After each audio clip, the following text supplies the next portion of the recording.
إن الحمد لله نحمده ونستعينه ونستغفره ونعوذ بالله من شرور أنفسنا ومن سيئات أعمالنا من يهده الله فلا مضل له ومن يضلل فلا هادي له وأشهد أن لا إله إلا الله وحده لا شريك له وأشهد أن محمدا عبده ورسوله أما بعد فإن خير الحديث كتاب الله وخير الهدي هدي محمد صلى الله عليه وسلم وشر الأمور محدثاتها وكل محدثة بدعة وكل بدعة ضلالة وكل ضلالة في النار. أعوذ بالله السميع العليم من الشيطان الرجيم من همزه ونفخه ونفثه. بسم الله الرحمن الرحيم. لقد كان لكم في رسول الله أسوة حسنة. سب سے پہلے ہر طرح کی حمد اور ثنا، تعریف اور توصیف اللہ رب العزت کے لیے لائق اور زیبا ہے، جس نے ہم کو پیدا کیا، اپنی بے شمار نعمتوں سے نوازا۔ اللہ کا بہت بڑا احسان ہے کہ اللہ تعالیٰ نے ہم کو ایمان کی دولت سے سرفراز فرمایا۔ اللہ رب العالمین نے ہم کو اسلام کا پیروکار بنایا۔ ایمان جب بندے کے دل میں گھر کرتا ہے تو اس ایمان کی روشنی اس کے اخلاق، اس کے کردار اور اس کے معاملات میں دکھائی دیتی ہے۔ اسلام جو ہے وہ محض چند عبادتوں، چند رسموں اور چند تہواروں کا نام نہیں ہے۔ اسلام ایک کمپلیٹ وے آف لائف، ایک کمپلیٹ لائف اسٹائل کا نام ہے۔ تو ایک بندہ جب اسلام میں داخل ہوتا ہے تو اسلام محض اس کی عبادت کے طریقوں اور اس کے معبود کو تبدیل نہیں کرتا، اس کی زندگی کے ہر معاملے کو تبدیل کر دیتا ہے۔ اس لیے ایک بندہ اگر سچا مسلمان ہے، اس کے دل میں واقعتاً ایمان کا نور ہے، تو وہ ایمان صرف اس کی عبادتوں میں دکھائی نہیں دے گا، بلکہ وہ اس کی زندگی کے ہر گوشے میں دکھائی دے گا۔ ایک مسلمان مسجد کے اندر بھی مسلمان ہوتا ہے، مسجد کے باہر بھی مسلمان ہوتا ہے۔ ایک مسلمان کی پہچان صرف مسجد میں آ کر کے نہیں دکھائی دینی چاہیے، اس کے کردار کے ہر گوشے اور ہر پہلو میں دکھائی دینا چاہیے کہ یہ مسلمان ہے، اس کے دل میں ایمان کا چراغ جل رہا ہے، اس کے کردار سے ایمان کی روشنی پھوٹنی چاہیے۔ ایک مسلمان اگر مسلمان ہے تو اس کے پڑوسی کے ساتھ اس کے سلوک میں بھی اسلام دکھنا چاہیے، صرف اس کی نمازوں میں اسلام نہیں دکھنا چاہیے۔ ایک مسلمان اگر مسلمان ہے تو اپنے ماتحتوں کے ساتھ، اپنے یہاں کام کرنے والے نوکروں کے ساتھ اس کا اسلام دکھنا چاہیے۔ ایک مسلمان اگر مسلمان ہے تو صرف روزوں میں، رمضان میں اس کا اسلام نہیں دکھنا چاہیے، اپنی بیوی کے ساتھ اس کے سلوک میں بھی اس کا اسلام دکھنا چاہیے، اپنے بھائیوں کے ساتھ اس کے معاملات میں اسلام دکھنا چاہیے۔ ایک مسلمان اگر مسلمان ہے تو صرف حج اور عمرہ مسلمان کی علامت نہیں ہے، ایک مسلمان کا اسلام اس کے اپنے بھائیوں کے ساتھ، اپنے رشتہ داروں کے ساتھ سلوک میں بھی دکھنا چاہیے۔ ایک مسلمان اگر ایک سچا مسلمان ہے تو ہر حیثیت سے اس کو مسلمان ہونا چاہیے۔ اسلام آپ کی تجارت میں بھی دکھنا چاہیے، ایک مسلمان تاجر کے کردار میں اور ایک کافر تاجر کے کردار میں فرق ہونا چاہیے۔ اسلام آپ کے اخلاق و کردار میں دکھنا چاہیے۔ یہ میری گفتگو کا ایک بنیادی موضوع ہے۔ آج مجھے گفتگو کرنی ہے ایک مسلمان شوہر، ایک مثالی مسلمان شوہر کے کردار میں کیا کیا خوبیاں پائی جاتی ہیں۔ تو بنیادی طور پہ پہلی بات تو آپ لوگوں کے سامنے یہ رکھنی ہے کہ اگر آپ مسلمان ہیں تو مسلمان شوہر کا کردار کافر شوہر کے کردار سے مختلف ہونا چاہیے۔ یہ ایمان جو ہے نا، یہ صرف عقیدے کا نام نہیں ہے۔ ایمان جو ہے وہ عقیدے کے ساتھ ساتھ عمل میں بھی بندے کی دکھنا چاہیے، اور اعمال اور کردار کے جو بہت سارے پہلو ہیں، بہت سارے ایسپیکٹ ہیں، اس میں سے ایک بہت اہم پہلو ہے ایک انسان کی شوہرانہ زندگی، ازدواجی زندگی۔ ایک مسلمان شوہر کیسا ہونا چاہیے، ایک مسلمان شوہر کے اندر کون سی خوبیاں پائی جانی چاہیے، آج مختصر وقت میں چند خوبیوں کا میں تذکرہ کروں گا انشاءاللہ تعالی۔ ایک مسلمان شوہر کی سب سے بڑی خوبی یہ ہوتی ہے کہ وہ اپنی بیوی کے ساتھ نرم ہوتا ہے، نرمی پائی جاتی ہے اس کے اندر۔ اللہ کے نبی صلی اللہ علیہ وسلم نے اس کو ایمان کی علامت بتایا ہے۔ اللہ نے فرمایا ان اکمل المؤمنین ایمانا احسنہم خلقا والطفہم باہلہم. سب سے کامل ایمان والے مومن کون ہیں؟ میں نے کہا نا، ایمان اگر ہے تو وہ ایمان کردار میں دکھنا چاہیے. اللہ کے نبی صلی اللہ علیہ وسلم نے کامل ایمان کی علامت میں نماز روزوں کا ذکر نہیں کیا، وہ تو ہر مسلمان کرتا ہے. بھائی اللہ کے نبی صلی اللہ علیہ وسلم کے زمانے میں تو تصور نہیں تھا، منافق تک آ کر کے مسجد میں نماز پڑھتے تھے. تو ایمان کی جو روشنی ہے، دل کے اندر جو ایمان ہوتا ہے، اس کی روشنی کہاں دکھتی ہے؟ اللہ نے فرمایا سب سے کامل ایمان والے مومنین وہ ہیں جو سب سے اچھے اخلاق والے ہوتے اور اپنے گھر والوں کے ساتھ نرم ہوتے. اپنے گھر والوں کے ساتھ نرمی یہ آپ کے کردار میں اگر ہے تو آپ کو ایک اطمینان والی چیز سمجھ میں آنی چاہیے کہ انشاءاللہ تعالی میرا ایمان ایک اچھے درجے پر ہے. اور اگر میں اپنے گھر والوں کے ساتھ نرم نہیں ہوں، میں صبح شام بیوی کی پٹائی کرتا ہوں، میں صبح شام بچوں کی پٹائی کرتا ہوں، تو مسئلہ صرف کردار اور عمل کی خرابی کا نہیں ہے. یہ کردار کی خرابی اصل میں ایمان کی قلت کے نتیجے میں وجود میں آئی ہے. اگر میں اپنی بیوی کے ساتھ نرم نہیں ہوں، اس کا مطلب میرے دل میں ایمان اس درجے کا نہیں ہے جس درجے کا اللہ رب العالمین کو مطلوب ہے. سب سے پہلی خوبی اللہ کے نبی صلی اللہ علیہ وسلم، ہم کو دنیا انسانی تاریخ میں اگر دیکھنا ہو سب سے اچھا شوہر کون ہے تو ہمارے سامنے سب سے بڑی مثال کس کی ہے؟ اللہ کے نبی محمد رسول اللہ صلی اللہ علیہ وسلم کی. اللہ کے نبی سے اچھا شوہر اس پوری انسانی تاریخ میں پیدا نہیں ہوا. اگر ہم کو ایک آئیڈیل شوہر کی مثال دیکھنی ہو تو سب سے اہم آئیڈیل ہمارے لیے شوہر ہونے کی حیثیت سے اللہ کے نبی صلی اللہ علیہ وسلم ہے. اور اللہ کے نبی صلی اللہ علیہ وسلم کی خوبیوں میں سے خوبی کیا تھی؟ اللہ کے نبی صلی اللہ علیہ وسلم اپنی بیویوں کے ساتھ نرمی کا برتاؤ کرتے تھے. حضرت عائشہ فرماتی ہیں ما ضرب رسول اللہ صلی اللہ علیہ وسلم امراۃ لہ قط، اللہ کے نبی نے کبھی اپنی کسی بیوی پر ہاتھ نہیں اٹھایا.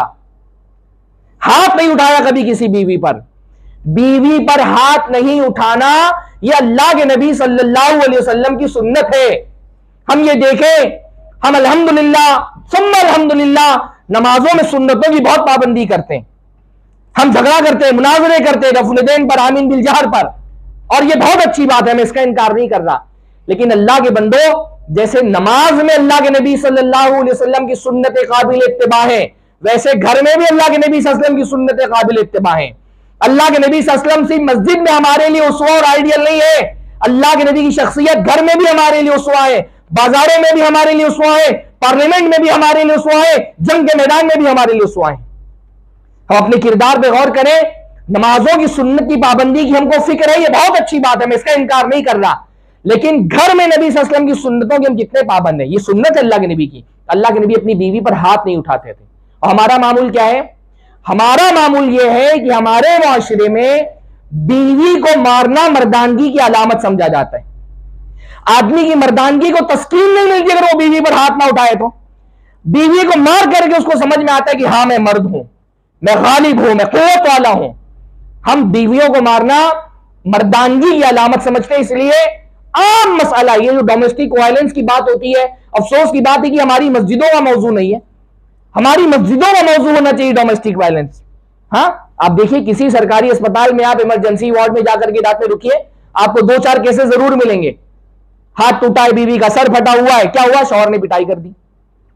اور یہ اتنی قبیح بیماری ہے کہ یہ کوئی ایسا طبقہ نہیں ہے معاشرے کا جو محفوظ ہو اس میں. ایسا نہیں کہ غریب لوگوں کا یہ ہوتا ہے، یہ اعلیٰ سے اعلیٰ، بہت اعلیٰ لیول کے، مڈل کلاس سے لے کر کے اپر کلاس، لوور کلاس، ہر کلاس کے مردوں میں یہ مسئلہ پایا جاتا ہے بیویوں کی پٹائی کرنے کا. حتیٰ کہ دیندار آدمی بھی اپنی بیویوں کو پیٹتے ہوئے یہ سوچتا نہیں ہے کہ یہ اللہ رب العالمین نے اس سے منع فرمایا، اللہ کے نبی نے اس سے منع فرمایا. اللہ نے فرمایا لا تضربوا اماء اللہ، اللہ کی بندیوں کو مت مارو، اللہ کی بندیوں پہ ہاتھ مت اٹھاؤ. یہ اللہ کے نبی صلی اللہ علیہ وسلم کی تعلیم ہے، یہ اللہ کے نبی کی سنت ہے کہ اللہ کے نبی اپنی بیویوں کو نہیں مارتے تھے. پر ہم بیویوں کو مارنا ہم مردانگی کی علامت سمجھتے ہیں، نبی کی سنت کی اتباع کریں. ایسا نہیں ہے کہ اختلاف نہیں تھا اللہ کے، ہم سوچیں گے کہ اللہ کے نبی نے اس لیے نہیں مارا کیونکہ اللہ کے نبی کا تو کوئی بیویوں سے اختلاف ہی نہیں ہوتا ہوگا، تو ایسی بات نہیں ہے. اختلافات ہوئے، معاملات ایسے آئے، اللہ کے نبی صلی اللہ علیہ وسلم کو پریشانیاں آئیں، لیکن اللہ کے نبی صلی اللہ علیہ وسلم نے اس کو ڈیل کرنے کا طریقہ سکھایا ہم کو. ہم پڑھتے نہیں نا اللہ کے نبی کی سیرت. اللہ کے نبی صلی اللہ علیہ وسلم نے ہم کو بتایا کہ بیویوں کے ساتھ اختلاف ہو تو ڈیل کیسے کرنا ہے. بھائی سمجھانا ہے، نظر انداز کر دینا ہے. ہاں اللہ کے نبی صلی اللہ علیہ وسلم نے ایک مرتبہ کسی اللہ کے نبی کی دوسری بیوی کو حضرت عائشہ نے کچھ زبان سے بری بات کہہ دی، کچھ ان کے ناٹا قد ہونے کی یا کسی بات پر ان کو تانا دے دیا. اللہ کے نبی نے سمجھایا. عائشہ لقد قلت کلمۃ لو مزجت بماء البحر لمزجته، عائشہ تم نے بڑی خطرناک بات کہہ دی ہے، یہ اتنی گندی بات ہے کہ اگر اس بات کو سمندر میں ڈال دیا جائے تو سمندر کا پانی گندا ہو جائے. سمجھایا؟ کبھی ایسا بھی ہوا کہ اللہ کے نبی صلی اللہ علیہ وسلم حضرت عائشہ کے بیچ میں کسی بات پر بحث ہو گئی؟ ایک مرتبہ مسند احمد کی روایت ہے، اللہ کے نبی صلی اللہ علیہ وسلم نے حضرت عائشہ سے کہا عائشہ دیکھو تم میری بات نہیں مان رہی ہو، مجھے تمہاری بات قبول نہیں ہے، ایسا کرتے ہیں اپنا یہ مسئلہ لے کے چلتے ہیں ابو عبیدہ ابن الجراح کے پاس، ان سے فیصلہ کرا لیتے ہیں، تم اپنی بات رکھنا میں اپنی بات رکھوں گا اور دیکھتے ہیں کہ ابو عبیدہ کیا فیصلہ کرتے ہیں ہمارے بارے میں. اللہ اکبر. یہ کون کہہ رہا ہے؟ یہ کون کہہ رہا ہے اپنی بیوی سے کہ ابو عبیدہ سے فیصلہ کراتے ہیں؟ کائنات کے انسانوں کا امام، مسجد نبوی کا امام، مسلمان فوج کا کسیبِ سالار، مسلمانوں کی عدالت کا قاضی اور جج، جس کے پاس خود لوگ فیصلہ کرانے کے لیے آتے ہیں، حاکم ہے، حکمراں ہیں مدینے کے، بیوی پر اپنی کسی حیثیت کا روب نہیں جما رہے، میں نبی ہوں، میں رسول ہوں، میری بات ماننی پڑے گی. اختلافی معاملات تھے نا، گھریلو معاملات تھے، کوئی دین کا مسئلہ نہیں تھا، گھریلو معاملات تھے، کسی حیثیت کا روب نہیں جتا رہے.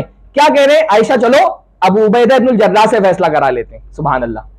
ہاں ہم ایک بات بولنے کے بعد دوسری مرتبہ ہاتھ ہی اٹھاتے ہیں. ہمارا مزاج یہ کہ پہلی مرتبہ بات، دوسری مرتبہ ہاتھ اور تیسری مرتبہ لات. ہاں اللہ کے نبی صلی اللہ علیہ وسلم کہہ رہے ہیں چلو ابو عبیدہ سے فیصلہ کرا لیتے ہیں. حضرت عائشہ فرماتی نہیں، میں ابو عبیدہ سے فیصلہ نہیں کراتی، فَإِنَّهُ لَا يَحْكُمُ عَلَيْكَ لِي، مجھے ان پر بھروسہ نہیں ہے کہ وہ میرے خلاف آپ کے حق میں فیصلہ، آپ کے خلاف میرے حق میں فیصلہ کریں گے، میں نہیں فیصلہ کراتی ابو عبیدہ سے. اللہ نے پوچھا اترضین بحکم عمر، عائشہ چلو ٹھیک ہے، کیا عمر کو حکم بنانے پر، ان سے فیصلہ کرانے پر راضی ہو؟ حضرت عائشہ نے فرمایا انا اخاف من عمر، مجھے عمر سے ڈر لگتا ہے، ان سے بھی نہیں برک کراتی. فرمایا اترضین بحکم ابیک، اپنے ابا ابو بکر سے فیصلہ کراؤ گی؟ فرمایا ہاں ٹھیک ہے، میرے ابا سے فیصلہ کرا لیجیے. یہ نبی ہیں، نبی نے اپنی، اللہ تعالیٰ نے نبی کو جو بہت ساری بیویوں سے شادی کی اجازت دی تھی نا، جس پر بہت تنازع ہوتا ہے، اس کی ایک وجہ یہ بھی ہے کہ اللہ کے نبی ایک شوہر ہونے کی حیثیت سے بھی ہمارے لیے اسوہ ہیں.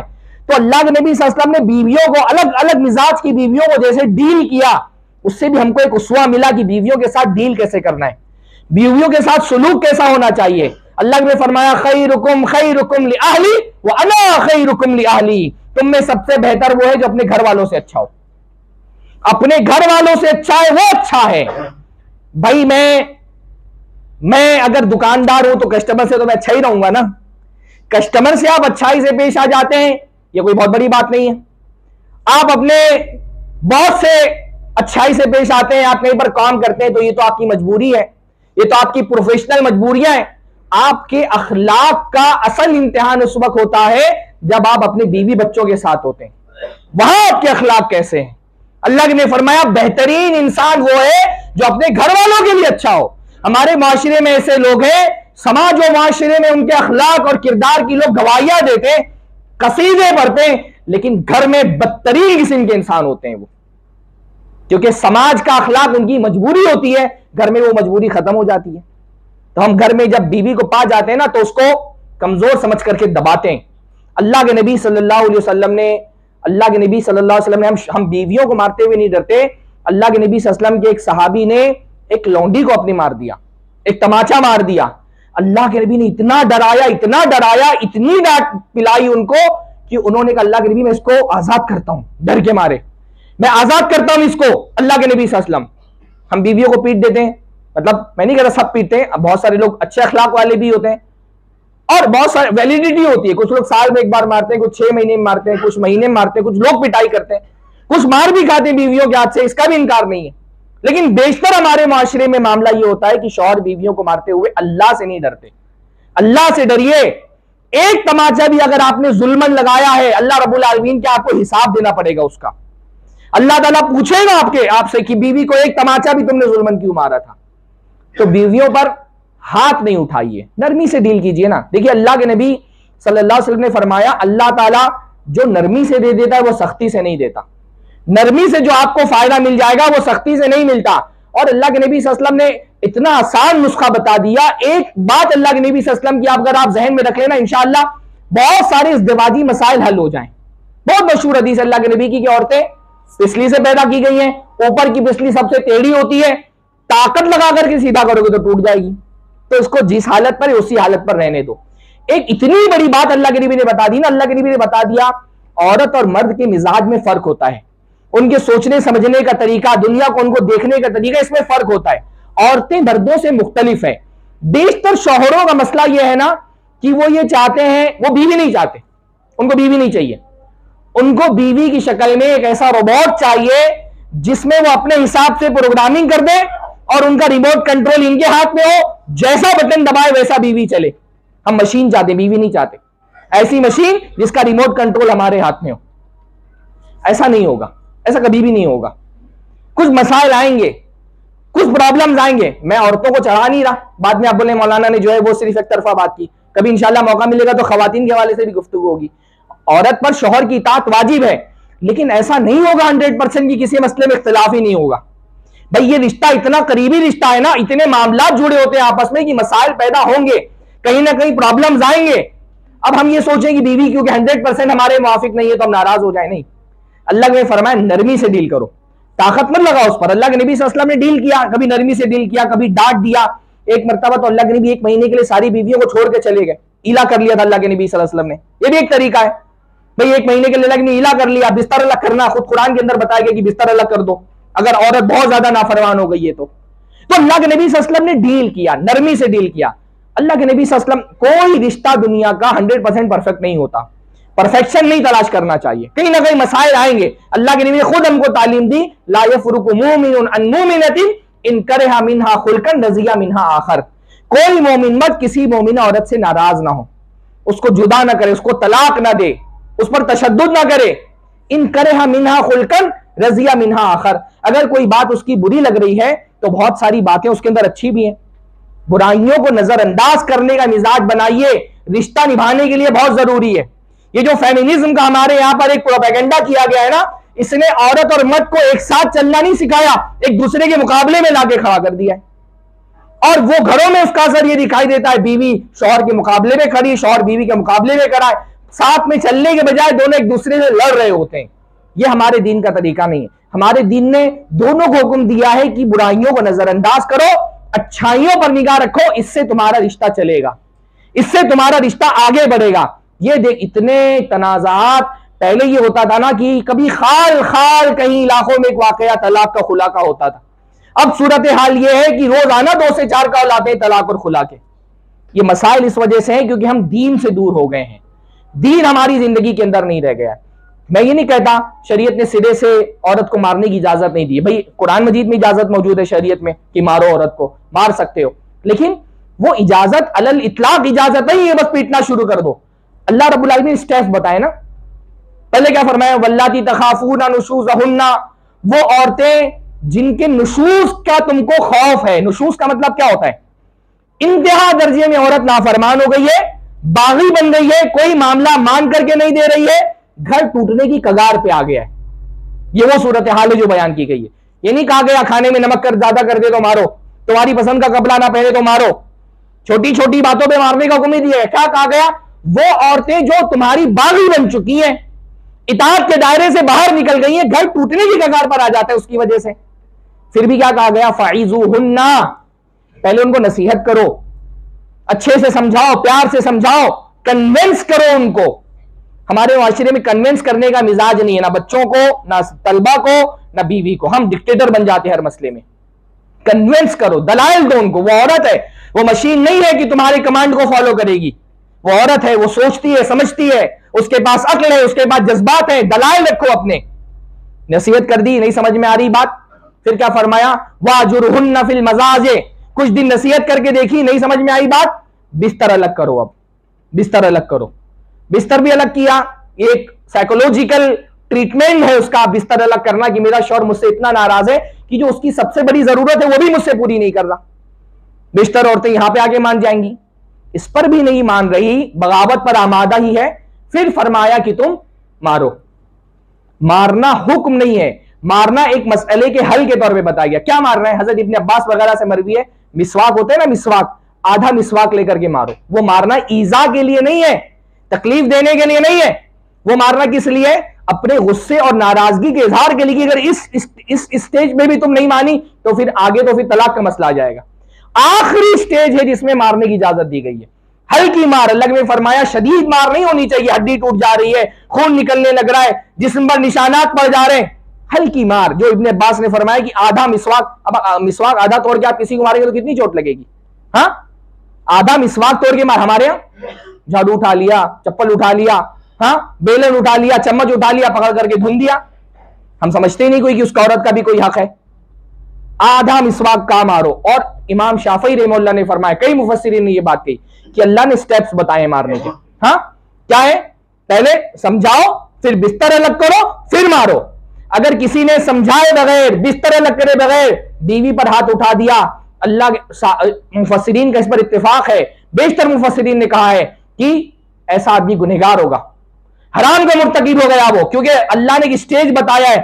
اگر آپ نے اس کو فالو نہیں کیا, پہلے ہی مار دیا سمجھائے بغیر, بستر الگ کیے بغیر اگر پٹائی کر دی, حرام ہے, حرام کا علم, کیونکہ قرآن نے ترتیب بتائی ہے باقاعدہ. تو بیویوں پر ہاتھ نہیں اٹھائیں. ہاں بہت سارے معاملات میں بحث ہی نہیں کریں نا کہ معاملہ تکرار کی نوبت آئے.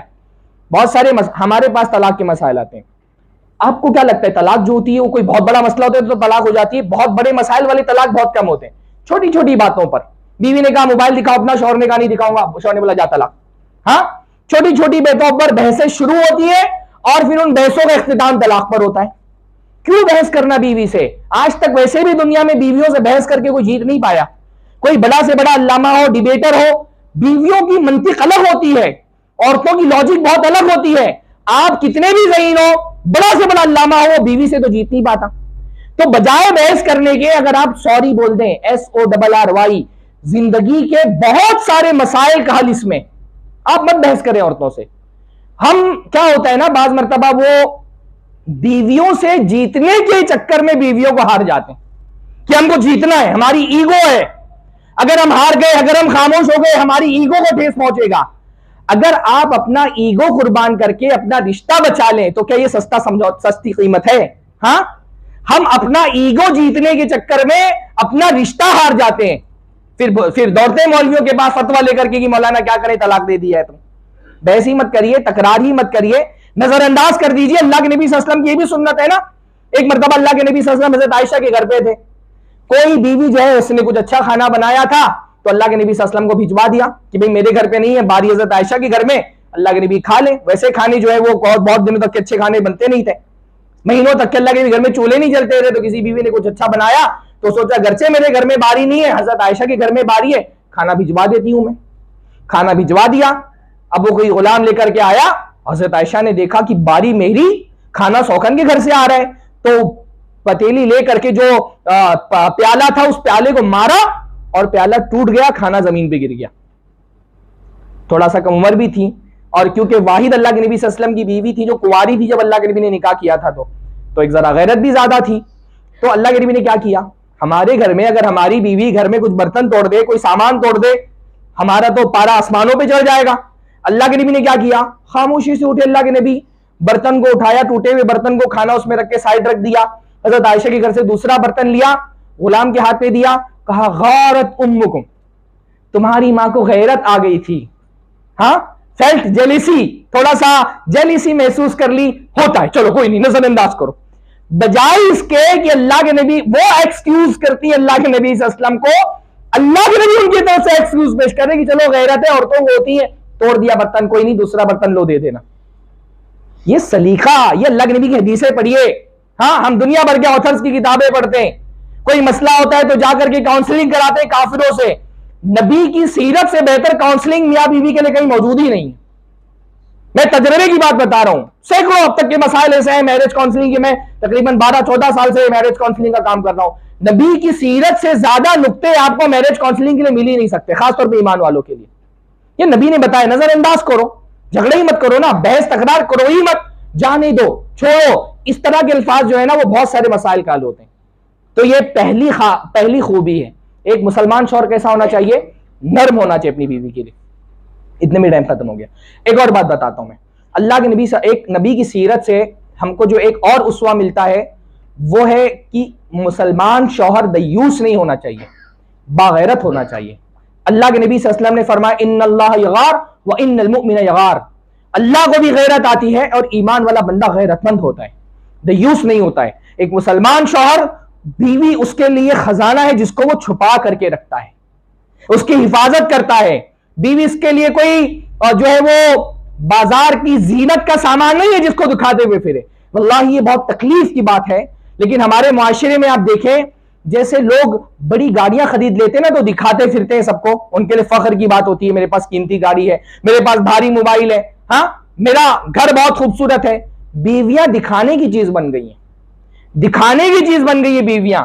لوگ بیویوں کو مطلب شو کرتے ہیں بیویوں کو کہ اللہ نے مجھے اتنی خوبصورت بیوی دی ہے، تو شادی کی دینی جو ہے نا وہ سجا دھجا کر کے خوب اور اسٹیج پہ اپنے بغل میں بٹھائیں گے۔ یہ میں بے دین لوگوں کی بات ہی نہیں کر رہا، اللہ کے بندو، بے دین آدمی ایسا کرے تو چلیے سمجھ میں آتا ہے کہ یہ تو بندہ دین سے دور ہے۔ دیندار اہل حدیث نمازی حاجی صاحب مسجدوں کے ذمہ داران کو میں نے دیکھا ہے، بیٹی کی شادی کری، بیٹے کی شادی کی، اسٹیج لگایا ہے بڑا سا، اور وہ لاکھوں روپے کا ہزاروں روپے کا میک اپ کر کے بیٹی کو بھی وہیں بٹھا دیا۔ اس میں مسلمان بھی آ رہے ہیں، کافر بھی آ رہے ہیں، دیکھ رہے ہیں اس عورت کو۔ مسلمان ایسا بے غیرت ہو سکتا ہے؟ مسلمان ایسا بے غیرت ہو سکتا ہے؟ ہاں وہ کیمرہ مین دنیا کا کافر آدمی پتہ نہیں کہاں سے آیا ہے، ہر اینگل سے تصویریں لے رہا ہے دلہن کی، اور یہ بغل میں دولہے صاحب کھڑے ہیں۔ پہلے دن کی بے غیرتی کا یہ عالم ہے، اس کو کوئی فرق ہی نہیں پڑ رہا۔ میں تو کہتا ہوں جتنے اینگل سے کیمرہ مین دیکھ لیتا ہے نا شادی کے دن عورت کو، پتہ نہیں شوہر بھی اتنے اینگل سے دیکھتا ہے کہ نہیں پوری زندگی۔ اس کو کوئی غیرت نہیں آ رہی، اس کے دوست آ رہے ہیں، اس سے بھی مل رہے ہیں، اس سے بھی مسافہ کر رہے ہیں، ان کے ساتھ فوٹو کھنچوائی جا رہی ہے، یہ بے غیرت ہو گیا۔ مومن ایسا بے غیرت نہیں ہوتا۔ مومن کی غیرت کا اندازہ کرنا ہے آپ کو۔ اللہ کے نبی صلی اللہ علیہ وسلم نے ایک مرتبہ صحابہ کی مجلس میں فرمایا، حضرت عمر بھی وہاں بیٹھے ہوئے تھے، اللہ کے نبی صلی اللہ علیہ وسلم نے فرمایا کہ جنت میں مجھے ایک بہت بڑا محل دکھایا گیا، اور اس محل کے باہر میں نے دیکھا ایک حور وضو کر رہی ہے۔ تو میں نے پوچھا کہ یہ حور کس کی ہے، کس کی حور ہے؟ تو مجھے بتایا گیا یہ حضرت عمر ابن خطاب کی حور ہے، عمر ابن الخطاب کی حور ہے۔ اللہ کے نبی فرماتے ہیں جیسے ہی میں نے عمر کا نام سنا میں نے فوراً اپنا رخ پھیر لیا کہ کہیں عمر کو اس بارے میں نہ غیرت آ جائے کہ میں نے ان کی حور کو دیکھ لیا ہے۔ حور کہاں؟ جنت میں، ابھی ملی بھی نہیں ہے، جب جنت میں جائیں گے تب نکاح ہوگا، وہ جنت کی بیوی ہے۔ لیکن اللہ کے نبی جانتے کہ ایمان والا بندہ دنیا کی بیوی تو دور، جنت میں بھی جو اس کو بیوی ملنے والی ہے اس کے بارے میں بھی یہ گوارا نہیں کرتا کہ کسی آنکھوں نے اس کو آلودہ کیا ہو۔ اس لیے قرآن مجید میں بار بار حوروں کی مثال کیا دی گئی؟ لؤلؤ مکنون، وہ چھپی ہوئی موتیوں کی طرح ہوں گی۔ جیسے چھپی ہوئی موتی ہوتی ہے سیپ میں کہ کسی کی نگاہوں نے آلودہ نہیں کیا ہوتا ہے، ویسے ان حوروں کو کسی نے تمہارے علاوہ دیکھا ہی نہیں ہوگا۔ ایسا ہوتا ہے مومن بندہ، اتنی غیرت ہوتی ہے اس کو اپنی بیوی کے لیے۔ اور ہم نے تو بیویوں کو دکھاوے کا سامان بنایا ہوا ہے۔ کسی گھر میں اگر کسی کی بیوی بے حجاب ہے، بغیر نقاب کے گھر سے باہر نکلتی ہے، اس کی بے حیائی اس کے گھر کے مردوں کی دیوسیت کی علامت ہے کہ اس کے گھر کے مرد دیوس ہے، بے غیرت ہے۔ اسی لیے عورت بے حیا ہو کر کے اپنا چہرہ کھول کر کے بازاروں میں گھومتی ہے اور بازار کے لوگوں کی نظروں کے لیے تسکین کا سامان فراہم کرتی ہے۔ مسلمان شوہر دیوس نہیں ہوتا۔ دو باتیں ہو گئی۔ تیسری بات، مسلمان شوہر اپنی بیویوں سے بہت محبت کرتے ہیں۔ ہمارے دین میں شوہر کو، شوہر کی محبت اور شوہر کا خیال، شوہر کا اپنی بیویوں کو خیال رکھنا، یہ اللہ کے نبی صلی اللہ علیہ وسلم کی سنت ہے۔ اللہ کے نبی اپنی بیویوں سے بہت درجے میں، انتہا درجے میں محبت کرتے تھے۔ اللہ کے نبی سے پوچھا گیا ایک مجلس میں، ای الناس احب الیک یا رسول اللہ، اے اللہ کے رسول لوگوں میں آپ کا سب سے محبوب کون ہے؟ اللہ کے نبی نے فرمایا عائشہ، عائشہ میری محبوب ہے۔ فرمایا ومن الرجال، لوگوں میں سب سے زیادہ محبوب کون ہے؟ اللہ نے فرمایا ابوہا، عائشہ کے باپ ابو بکر۔ اللہ نے نہیں فرمایا ابو بکر، فرمایا عائشہ کے باپ۔ یعنی حضرت ابو بکر سے محبت کرنے کی وجوہات میں سے ایک وجہ یہ تھی کہ وہ بیوی کے باپ تھے، سسر تھے، تو سسر سے محبت کرنا بھی اللہ کے نبی صلی اللہ علیہ وسلم کی سنت ہے۔ ہاں اللہ کے نبی صلی اللہ علیہ وسلم نہ صرف محبت کرتے تھے بلکہ اس محبت کا اظہار کرتے تھے۔ اللہ کے نبی صلی اللہ علیہ وسلم بیویوں سے محبت کا اظہار کرتے تھے الگ الگ سلیقے سے۔ ہاں اللہ کے نبی صلی اللہ علیہ وسلم جو ہے وہ حدیث کے اندر رہتا ہے، حضرت عائشہ فرماتی کہ میں حالت حیض میں ہوتی اور اللہ کے رسول میں کوئی گوشت سے، ہڈی سے کوئی ٹکڑا گوشت کا کاٹ کر کے رکھتی، اللہ کے نبی وہ ہڈی اٹھاتے اور جہاں سے میں نے گوشت کاٹا ہوتا وہیں سے کاٹتے۔ میں کہیں پیالے میں شوربہ ہوتا کوئی پینے کی چیز تو میں جب پی کر کے رکھ دیتی تو جہاں سے میں نے ہونٹ لگایا ہوتا اللہ کے نبی وہیں سے ہونٹ لگا کر کے پیتے. کیا تھا یہ؟ حضرت عائشہ سے محبت کا اظہار تھا. الگ الگ یعنی آپ دیکھیے ہائٹ دیکھیے محبت کی, رسپیکٹ کی, خیال رکھنے کی, ہاں اپنی بیویوں کو کیئر کرنا, یہ نبی صلی اللہ علیہ وسلم کی سنت ہے. غالباً حضرت صفیہ ہیں, ایک مرتبہ اونٹ پر چڑھنا تھا ان کو, تو اونٹ کا کجاوا ذرا سا اونچا ہوتا ہے نا, اللہ کے نبی صلی اللہ علیہ وسلم زمین پر بیٹھ گئے زانوں کے بل, اور اللہ کے نبی صلی اللہ علیہ وسلم کے ران پر پیر رکھ کر کے حضرت صفیہ اونٹ کے کجاوے پہ چڑھی ہیں, رانوں پر پیر رکھ کے اللہ کے نبی کے. ہمارے یہاں تو صورتحال یہ ہے کہ ہم بیوی کے لیے اگر کار کا دروازہ کھول دیں اور اماں دیکھ لیں تو بولیں گی جوڈو کا غلام ہو گیا ہے, بیوی کے لیے دروازہ کھولتا ہے کار کا. اللہ کے نبی صلی اللہ علیہ وسلم بیٹھ گئے, ران پر پیر رکھ کر کے چڑھی ہے حضرت صفیہ. ہاں محبت کا اظہار کرنا ایک مسلمان, اس کے لیے اپنی بیویوں سے محبت کا اظہار کرنا اللہ کے نبی کی سنت سمجھ کر یہ محبتوں کا اظہار کریں, تعریف کریں. اللہ کے نبی صلی اللہ علیہ وسلم الگ الگ طرح سے محبت کا اظہار کرتے تھے. کبھی کبھی اللہ کے نبی پیار سے حضرت عائشہ کو فرماتے تھے حمیرہ, ہاں گوری عورت جس کے گورے پن میں ذرا سا سرخی ہو تو اس کو کہا جاتا ہے حمیرہ. تو کبھی ہوتا ہے نا پیار سے آپ پورا نام نہیں لیتے, کبھی کہتے یا عائش, عائشہ کے بجائے عائش کہتے, کبھی کہتے حمیرہ. یہ سب محبت کے اظہار کا سلیقہ تھا. کہیں کوئی غم ہوتا, تکلیف ہوتا, کیئر کرنے والے تھے اللہ کے نبی. اللہ کے نبی اپنی بیویوں کا خود رقیہ کرتے تھے, بیمار ہوتی تھی تو خود رقیہ کرتے تھے. ایک مرتبہ حضرت صفیہ کسی جنگ میں اللہ کے نبی کے ساتھ تھی, تو ان کا اونٹ خراب تھا, پیچھے بیٹھ گیا, قافلہ آگے نکل گیا. اللہ کے نبی کو پتا چلا کہ صفیہ پیچھے رہ گئی ہیں, ان کا قافلے سے پیچھے رہ گئی, ان کا اونٹ خراب ہے. واپس آئے لوٹ کے, تو دیکھا حضرت صفیہ رو رہی ہیں, آنکھوں سے آنسو بہ رہے ہیں. کیا کہ اللہ کے نبی نے, حدیث کا الفاظ ہے فَجَعَلَ يُسْكِتُهَا وَيَمْسَحُ عَيْنَيْهَا بِيَدَيْهِ. اللہ کے نبی صلی اللہ علیہ وسلم حضرت صفیہ کو خاموش کرانے لگے اور اپنے ہاتھوں سے ان کا آنسو پوچھتے تھے. اپنے ہاتھوں سے حضرت صفیہ کا آنسو پوچھ رہے ہیں. یہ محبت ہے, یہ کیئرنگ ہے اللہ کے نبی کا, کیئرنگ نیچر. ایک مسلمان شوہر اپنی بیوی سے محبت بھی کرتا ہے, محبت کا اظہار بھی کرتا ہے, ان کا خیال بھی رکھتا ہے, ان پر خرچ بھی کرتا ہے. خرچ کرنا بھی اللہ کے نبی صلی اللہ علیہ وسلم کی سنت ہے. اللہ کے نبی فرمایا 4 درہم ہو, ایک اللہ کے راستے میں خرچہ کر دو, ایک یتیم کو دے دو, ایک سے غلام آزاد کر دو, ایک اپنے گھر والوں پہ خرچ کرو.